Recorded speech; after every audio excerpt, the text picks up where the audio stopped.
Where 2 or 3 are gathered in my name, there I am in their midst. When we agree to pray together, when we do it from the depth of our hearts, what happens is that we lift our souls together and ask God, and God, who sees how united we are in our hearts, answers our prayer.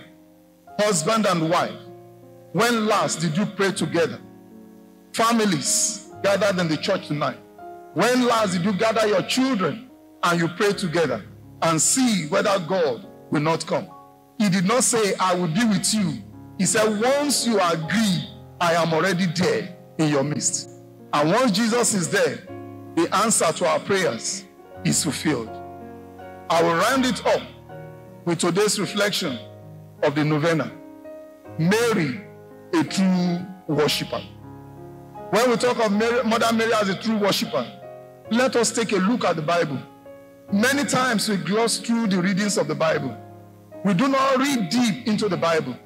I'll give us briefly 4 instances where Mary showed that she is a true worshiper. Number 1, in Luke chapter 2, verse 22 to 24, we were told at the presentation of Jesus Christ that everything the law required, Mary supplied at the presentation. That is a true worshiper. She never took anything for granted. She was there to worship God in spirit and in truth.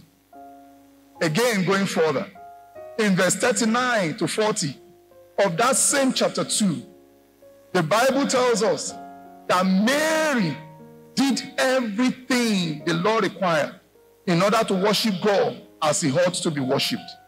Of course, the same chapter 2, verse 41 to 43 tells us Mary was always going to the temple every year to keep the Passover.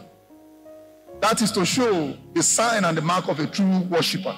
She went there with Jesus at the age of 12 and to teach Jesus that God must be worshipped in truth and in spirit. She did not stop at that. In Luke chapter 8, verse 19 to 21, Mary was always seeking out Jesus to listen to his beautiful sermon so that she can ponder on them and act on them.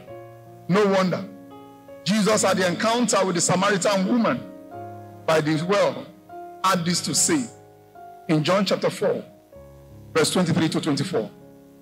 He says, God must be worshipped in spirit and in truth.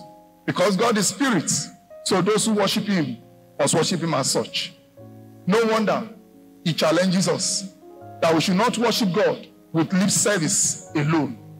In Matthew chapter 15, verse 8 to 9, God says, these people honor me with their lips, their hearts are far from me. Ask yourself a challenging question as I ask myself. Do you worship God in spirit and in truth?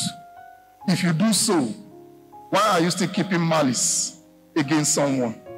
If you do so, why are we not praying for those who go astray? May the good Lord bless his words in our hearts through Christ our Lord.